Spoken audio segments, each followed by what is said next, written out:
மயிலாடுதுறை வரதாச்சாரியார்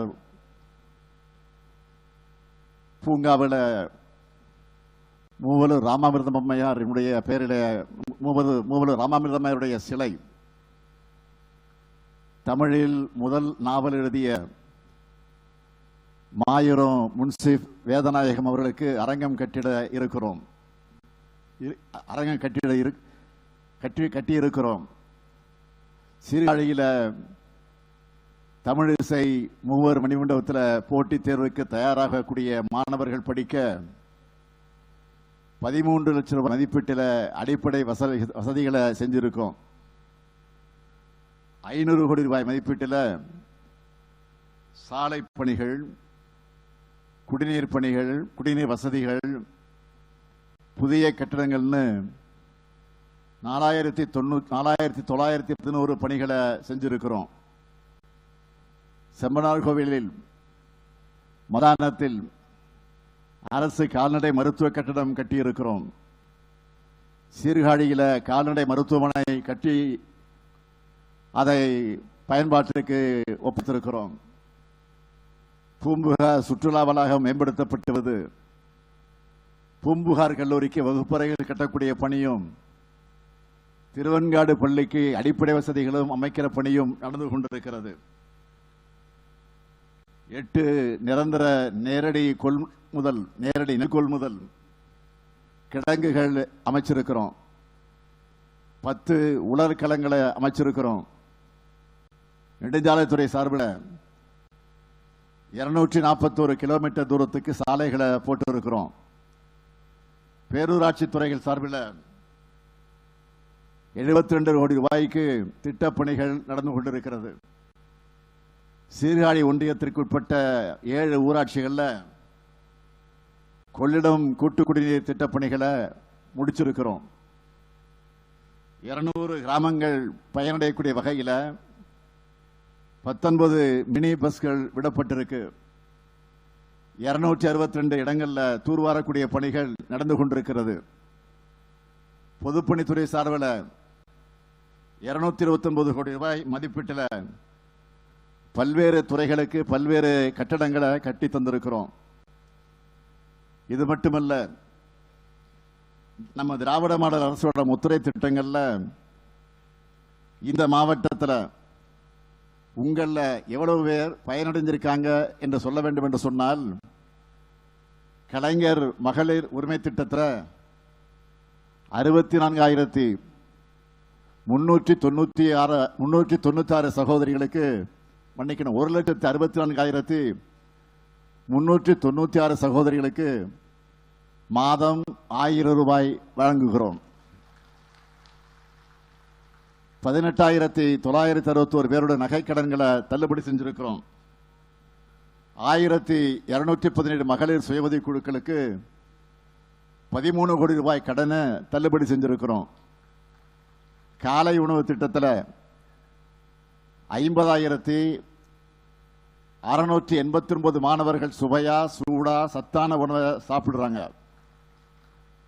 நம்ம பசங்க படிக்க 12,358 மாணவிகளுக்கு புதுமை பெண் திட்டத்திலையும், 5,042 மாணவர்களுக்கு தமிழ் புதல்வன் திட்டத்திலையும் ஒவ்வொரு மாசமும் 1000 ரூபாய் கொடுக்கிறோம்.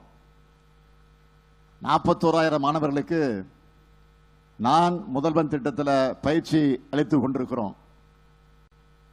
1,238 விவசாயிகளுக்கு புதிய இலவச மின் இணைப்பு கொடுத்திருக்கிறோம். 3,232 மாற்றுத்திறனாளிகளுக்கு பல்வேறு நிதி உதவிகளை வழங்கிக் கொண்டிருக்கிறோம். 10,267 வீட்டுமனை பட்டாக்கள் வழங்கப்பட்டிருக்கிறது. 6 லட்சம் விவசாயிகளுக்கு, 2 லட்சம் மீனவர்களுக்கு, 26,882 அமைப்புசாரா தொழிலாளர்களுக்கு பல்வேறு நிதி உதவிகளை வழங்கி இருக்கிறோம். 2,498 பேருக்கு கலைஞர் கனவு இல்லம் வழங்க போறோம். இப்படி ஒவ்வொரு மனிதருக்கும் என்ன தேவைன்னு பார்த்து செஞ்சு தரோம். நான் கூறிக்கொள்ள விரும்புவது, நம்ம மயிலாடுதுறை மாவட்டத்தில் அதிகமாக வாழக்கூடிய மீனவ மக்களோட நலன் காக்கவும், நம்ம மீனவர்களோட பாரம்பரிய மீன்பிடி உரிமைகளை நிலைநாட்டவும் தேவையான அனைத்து நடவடிக்கைகளையும் நம்ம அரசு எடுத்துக்கிட்டு இருக்கு. வானகிரியில் சிறிய துறைமுகம் அமைக்கவும் நடவடிக்கை எடுக்கப்படுது. இலங்கை கடற்படையால் தமிழ்நாட்டு மீனவர்களுக்கு ஏற்படுகிற இன்னல்களுக்கு நிரந்தர தீர்வா கச்சத்தீவை மீட்க வேண்டும் என்று நான் பிரதமரை சந்திக்கும் போதெல்லாம் கோரிக்கை வைத்துக் கொண்டிருக்கிறேன். கடந்த ஏப்ரல் 2ஆம் தேதி சட்டமன்றத்தில் மீண்டும் தீர்மானத்தை நிறைவேற்றி இருக்கிறோம்.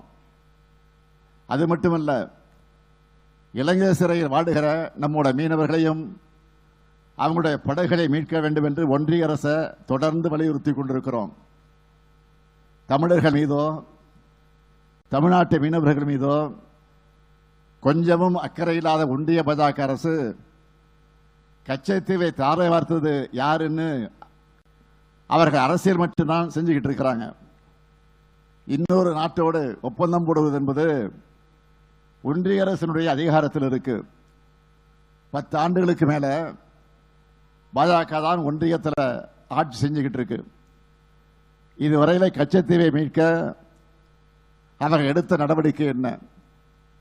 குறைந்தபட்ச தமிழ்நாட்டு மீனவர்களை இலங்கை அரசாங்கம் கைது செய்வதையாவது அவர்கள் தடுத்திருக்கிறார்களா? இல்ல. படகுகளை மீட்க முயற்சி செஞ்சிருக்கிறாங்களா? அதுவும் கிடையாது. சமீபத்தில் இலங்கை வெளியுறவுத்துறை அமைச்சர் என்ன பேசியிருக்கிறார்? கச்சத்தீவு என்பது கடல் பகுதியில் தமிழ்நாட்டு மீனவர்கள் அத்துமீறி நுழைகின்றனர். கச்சத்தீவை ஒருபோதும் விட்டுத்தர மாட்டோம்னு இலங்கை வெளியுறவுத்துறை அமைச்சர் பேசியிருக்கிறார். இதுக்கு வெளியுறவுத்துறை அமைச்சர் ஜெய்சங்கர் என்ன பதிலளித்திருக்கிறார்? தயவுசெய்து சிந்திச்சு பார்க்கணும். இதுவரை இல்லை. ஆக எங்களுடைய தொடர் கோரிக்கை, பிரதமர் இதில் தலையிட்டு நேரடியாக தலையிட்டு இந்த பிரச்சனைக்கு முற்றுப்புள்ளி வைக்க வேண்டும் என்று நாம் தொடர்ந்து சொல்லுகிறோம்.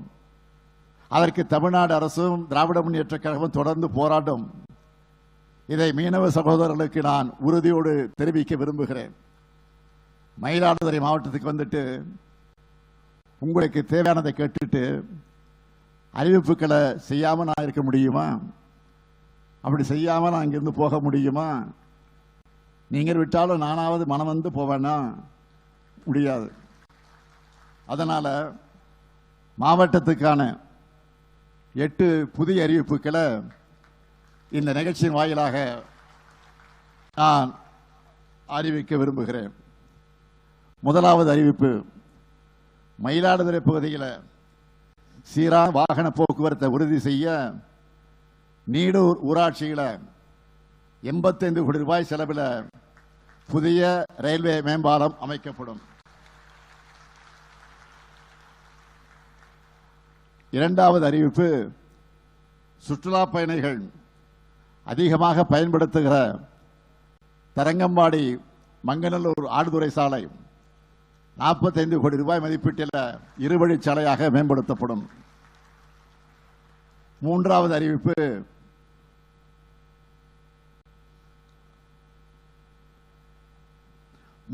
அறிவிப்பு, தென்னாப்பிரிக்காவில் நடந்த சத்தியாகிரக போராட்டத்தில் மகாத்மா காந்தி கூட கலந்துகிட்டு உயிர் தியாகம் செஞ்ச சுதந்திர போராட்ட தியாகி சாமி நாகப்பன் அவர்கள் நினைவாக அவரை போற்றக்கூடிய வகையில் மயிலாடுதுறையில் அவருடைய திருவுருவச் சிலை அரசால நிறுவப்படும். நான்காவது அறிவிப்பு, குத்தால நகரத்தில் பாயக்கூடிய குத்தாலம் வாய்க்கால் 7 கோடி ரூபாய் செலவில் புனரமைக்கப்பட்டு மேம்படுத்தப்படும். ஐந்தாவது அறிவிப்பு, தரங்கம்பாடி வட்டத்தில் இருக்கக்கூடிய தாழம்பேட்டை மற்றும் வெள்ளகோயில் கிராமங்களில் கடற்கரையோர கட்டமைப்பு வசதிகள் 8 கோடி ரூபாய் செலவில் மேம்படுத்தப்படும். ஆறாவது அறிவிப்பு, சீர்காழி நகராட்சிக்கு 5 கோடி ரூபாய் செலவில் புதிய நகராட்சி அலுவலகம் கட்டித்தரப்படும். மீனவர்களுக்கு அவர்களை பொறுத்தவரையில் சீர்காழி வட்டம், திருமுல்லை வாசல், மீனிறங்கு தரத்திலே மேற்கூரை மேற்கல் சுவர் நீட்டிப்பு மற்றும் தூர்வாறுதல் பணி மேற்கொள்வது குறித்து சென்னையில் உள்ள இந்திய தொழில்நுட்ப கழகம் மூலமாக ஆய்வு மேற்கொள்ள துறை அமைச்சருடைய அறிவிப்பின்படி நடவடிக்கை எடுக்கப்பட்டுள்ளது. ஆய்வின் அடிப்படையில் இந்த மேம்பாட்டு பணிகள் நிச்சயம் மேற்கொள்ளப்படும். அடுத்து 7வது அறிவிப்பு, சீர்காழி வட்டத்தில் உள்ள பூம்புகார் மீன்பிடி துறைமுகத்தில் 4 கோடி ரூபாய் மதிப்பீட்டில் தூர்வார பணி மேற்கொள்ளப்படும். 8வது அறிவிப்பு, சீர்காழி நகராட்சியில் இருக்கக்கூடிய தேர் கீழ வீதி, மேல வீதி, தெற்கு வீதி மற்றும் வடக்கு வீதி ஆகிய இடங்களில் இருபுறமும் மழைநீர் வடிகாலோடு கூடிய சாலை மேம்பாட்டு பணிகள் 8 கோடி ரூபாய் செலவு மேற்கொள்ளப்படும். இந்த அறிவிப்புகள் எல்லாம் நிச்சயம் விரைவில் செயல்பாட்டுக்கு வரும். நேற்று சிதம்பரத்தில் உங்களுடன் ஸ்டாலின் சிறப்பு முகாம் தொடங்கி வச்சிருக்கிறேன். தமிழ்நாடு முழுக்க நகரங்கள் கிராமங்கள்னு ஆங்காங்கு முகாம்களை அமைச்சு 46 சேவைகளை வழங்குகிறோம். தமிழ்நாட்டின் கடைகோடி மக்களுக்கும் அரசு துறையினுடைய சேவைகள் திட்டங்களை அவங்க வசிக்கக்கூடிய பகுதிகளுக்கு அங்கே போய் வழங்குவதுதான் உங்களுடன் ஸ்டாலின்கிற திட்டத்துடைய நோக்கம். இதுல மிக முக்கியமானது என்னன்னு கேட்டீங்கன்னா, கலைஞர் மகளிர் உரிமை தொகை. என அன்புக்கும் பாசத்துக்கும் உரிய தாய்மார்கள் சகோதரிகள் 1,14,00,000 பேருக்கு இதுவரை மாதம் 1000 ரூபாய் உரிமை தொகையாக தரப்பட்டு வருது. இதுல தகுதியுள்ள சிலருக்கு கிடைக்கலன்னு கோரிக்கைகள் தொடர்ந்து வந்தது. தகுதியுள்ள யாருக்கு உரிமை தொகை கிடைக்காம போயிடக்கூடாதுன்னு அதில் நான் கவனமாக இருந்தேன், உறுதியாக இருந்தேன். இந்த திட்டத்தை அறிவித்த உடனே இதை பார்த்து பயந்து போய் எதிர்க்கட்சி தலைவர் பழனிசாமி அவர்கள் இந்த திட்டத்தை பற்றி அவதூறுகளை பரப்ப தொடங்கி இருக்கிறார். அவரே போதும், இந்த திட்டத்தில் எத்தனை சேவை இருக்கு, என்னென்ன செய்ய போறோம் அப்படிங்கிறது சொல்லியிருக்காரு. மொத்தத்தில் விமர்சனம்ங்கிற பெயரில் நமக்கு விளம்பரத்தை எடப்பாடி பழனிசாமி செய்து கொண்டிருக்கிறார். அதற்காக நன்றி. ஆனால் இந்த திட்டத்தை அவரால் தாங்கிக் கொள்ள முடியல. அதனால்தான் வாய்க்கு வந்தபடியெல்லாம் பேசுகிறார். தேர்தலுக்கு முன்னாடியே ஊரா போய் ஒரு பெட்ஷீட்டை போட்டு உட்கார்ந்து மனு வாங்கினார ஸ்டாலின். அதெல்லாம் என்ன ஆச்சுன்னு அதிமேதாவி மாதிரி பேசுறாரு. சொல்றேன், பெட்ஷீட் போட்டு வாங்கின மனுக்களை எக்ஸல் ஷீட்டுகளாக மாற்றி மனுக்களை ஒர்க் ஷீட்டாக மாற்றி தீர்வு கண்டிருக்கிறோம். அது தெரியாம 4 வருஷமா குடும்பத்தோட ஸ்டாலின் இருந்தாரு சொல்றாரு. என் குடும்பத்தை பொறுத்த வரைக்கும் தமிழ்நாட்டு மக்கள் தான் என்றும் அவங்களோட தான் இருக்கிறேன், இருப்பேன், இருந்தே தீருவேன். அதில் எந்த மாற்றம் கிடையாது.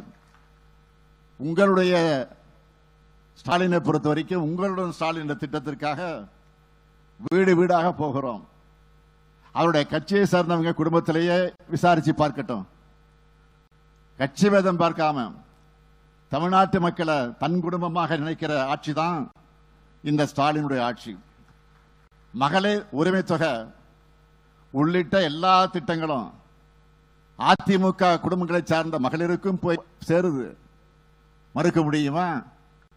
அதிமுக ஆட்சி செஞ்ச 10 வருஷமா தமிழ்நாட்டின் நிர்வாகத்தை சீர்குலைச்சு சின்னாபின்னமாக்கி வச்சிருந்தாங்க. அதை சரி பண்ணி 1000 ரூபாய் வழங்குவோம்னு அறிவிச்சோம். திமுகவில் 1000 ரூபாய் தர முடியாது, அந்த ஆட்சி வந்தாலும் தர முடியாது என்று அப்பவும் சொல்லுகிறார். ஆட்சிக்கு வந்த பிறகு சொன்னார். அவர் அவதூற பரப்பினார். நான் சொன்னேன், சொன்னதை செய்வோம், செய்வதைத்தான் சொல்வோம் என்று வாழக்கூடிய நம் நெஞ்சில் வாழக்கூடிய கலைஞருடைய மகன் நான். அதை உறுதியாக செய்வேன், சொன்னபடி கொடுத்தோம். மாதந்தோறும் மகளிர் உரிமை தொகை கரெக்டா அக்கௌண்ட்ல வந்து விழுந்துட்டு இருக்கு. தேதி மாறாம நாள் தவறாம வந்துகிட்டு இருக்கு கரெக்டா. அது மட்டுமல்ல, பேருந்துல கட்டணமில்லாத விடியல் பயணம் மூலமா மாசம் 800 ரூபாய்க்கு மேல மகளிரால சேமிக்க முடியுதுன்னு சொல்றாங்க. இந்த 2 திட்டமும் பெண்களுடைய பொருளாதார சமூக விடுதலைக்கு அடிப்படையாக அமைஞ்சிருக்கு. திராவிட மாடல் அரசினுடைய 4 ஆண்டு ஆட்சியில இது போல பல திட்டங்களின் பயன்களை எல்லாம் என்னால் சொல்ல முடியும். பழனிசாமி தன்னுடைய 4 ஆண்டு ஆட்சியில என்ன செஞ்சாரு? இதே மயிலாடுதுறையில் நாம் சிலை அமைச்சிருக்கக்கூடிய மூல ராமாமிர்தம் பெயரிலான ஏழை பெண்கள் திருமண உதவி திட்டத்தை 2018ஆம் ஆண்டோடு நிறுத்தினவர் தான் பழனிசாமி. மாணவர்களுக்கான லேப்டாப் திட்டத்தை நிறுத்தினவரும் அவர்தான். அவரு எனக்கு டாடா பை பை சொல்றாராம். மாண்புமிகு 10 தோல்வி பழனிசாமி அவர்களே, 2019ஆம் ஆண்டிலிருந்து தமிழ்நாட்டு மக்கள் தொடர்ச்சியா உங்களுக்கு டாடா பை பை சொல்லிட்டு தான் இருக்காங்க. இந்த தேர்தலில் உங்களுக்கு நிரந்தரமா குட் பை சொல்லிட்டு போறாங்க. மக்கள் இனி ஒருபோதும் உங்களை நம்ப போறதில்லை. அட ஏன் உங்க கட்சிக்காரங்களை தேர்தல் களத்தில் உங்களை நம்ப தயாரா இல்லை. ஒரு காமெடியில வரும், ஒரு திரைப்படத்தில் வரும், அதுக்கெல்லாம் நீ சரிபட்டு வரமாட்ட. அந்த மாதிரி அவங்க ஒரு முடிவுக்கு வந்துட்டாங்க. இதை தெரிஞ்சுக்கிட்டு போலியா ஒரு பிம்பத்தை உருவாக்க ஒரு படம் இருக்கு. படத்துடைய பேர் தெரியும் உங்களுக்கு, சுந்தரன் டிராவல்ஸ். அந்த மாதிரி பஸ்ஸை எடுத்துக்கிட்டு கிளம்பிட்டார். இப்போ அந்த பஸ்ல இருந்து புகை வர்ற மாதிரி இப்ப ராயிலிருந்து பொய்யும் அவதூறுமா வந்துகிட்டு இருக்கு. மக்கள் உங்களை நம்ப தயாரா இல்லை. விரக்தியில என்ன பேச தெரியாம தமிழ்நாட்டு மக்களான உங்க மேலேயே குற்றச்சாட்டு வைக்கிறார், உங்களை கொச்சைப்படுத்துகிறார். என்ன 1000 ரூபாய்க்கு ஏமாந்துட்டீங்களே, 1000 ரூபாய்க்கு நீங்க ஏமாந்து போயிட்டீங்களே அப்படின்னு ஒவ்வொரு பிரச்சார கூட்டத்தையும் தாய்மார்களை பார்த்து பேசுறாரு. மக்கள் ஏமாறல, பாஜகவை நம்பி நீங்க தான் ஏமாந்து போயிருக்கீங்க. உங்க சுயநலத்துக்காக, உங்க குடும்பத்தினரை ரைடில் இருந்து காப்பாற்றுறதுக்காக அதிமுகவையே டெல்லியில போய் அமித்ஷா கிட்ட அடமானம் வச்சுட்டு வந்திருக்கிறீங்க. 3 காரு 4 காருன்னு மாதிரி அமித்ஷா வீட்டு கதை தட்டின கதையை பற்றி தம்பி உதயநிதி தான் முதல்ல எடுத்து பேசினார். நீங்க என்ன சொல்றீங்க? அமித்ஷா வீட்டுக்கு தட்டா என்ன தப்பு அப்படின்னு வெக்கம் இல்லாம கேட்கறீங்க. யாருக்காக தட்டினீங்க? உங்க குடும்பத்தை ரைடில் இருந்து காப்பாற்ற உங்க கட்சியை அடமானிக்கத்தானே தட்டினீங்க. பாஜக கூட்டணியால தான் 2021 சட்டமன்ற தேர்தலில் நாங்க தோற்று போனோம்னு நீங்களும் சொன்னீங்க. உங்க கட்சிக்காரங்களை வெளிப்படையா சொன்ன பிறகும் அதே கட்சியோடு கூட்டணி வச்சிருக்கிறீங்களா? அதுக்கு பேர் தான் குடும்ப பாசமா? உங்க குடும்பத்தை காப்பாற்ற கோடிக்கணக்கான தொண்டர்களை கொண்டிருக்கக்கூடிய இந்த கட்சியை டெல்லியோட சதுரங்க வேட்டையில சிக்கி அடமானம் வச்சிட்டீங்க. உங்க சொந்த கட்சிக்காரங்களை நம்பாத நிலையில தமிழ்நாட்டு மக்கள் நம்பி ஏமாற தயாராக இல்லை. மக்களை பொறுத்த வரைக்கும் ஸ்டாலின் கையில தமிழ்நாடு பாதுகாப்பா இருக்கும். சுயநலத்துக்காக எந்த அந்நிய சக்தியும் ஸ்டாலின் தமிழ்நாட்டுக்குள்ள விடமாட்டார், தடுத்து நிறுத்துவார்னு நம்பிக்கையோடு வாக்களிச்சாங்க. அந்த எதிர்பார்ப்ப நம்பிக்கைய உண்மையா உழைச்சு இந்த 4 ஆண்டு காலத்தில் நான் காப்பாற்றிருக்கிறேன். வளர்ச்சியில் முதல் மாநிலம் தமிழ்நாடு தான். உங்க ஓனரான ஒன்றிய பாஜக அரசினுடைய அந்த கணக்கே சொல்ற அளவுக்கு தமிழ்நாட்டை நாங்கள் இன்னைக்கு உயர்த்தி காட்டியிருக்கிறோம். உறுதியோடு சொல்றேன், அடுத்து அமைய போறதும் திராவிட மாடல் ஆட்சி தான். திராவிட மாடல் 2.0வும் இணையற்ற ஆட்சியா, இந்தியாவிலே தலை சிறந்த ஆட்சியாகத்தான் இருக்கும்னு இப்பொழுதே உறுதியளிக்கிறேன். மயிலாடுதுறை மாவட்ட மக்கள் மூலமா தமிழ்நாட்டு மக்கள் அனைவருக்கும் என்னுடைய வேண்டுகோளாக, உங்களை காக்கக்கூடிய நம்முடைய அரசை நீங்கள் காக்க வேண்டும் என்று கேட்டு, இந்த இனிய சிறப்பான மாநாடு போல் நடைபெறக்கூடிய இந்த நிகழ்ச்சியில உங்கள் அனைவரையும் சந்திப்பதில் மீண்டும் உங்களில் ஒருவனாக இருந்து நன்றி கூறி விடைபெறுகிறேன். நன்றி, வணக்கம்.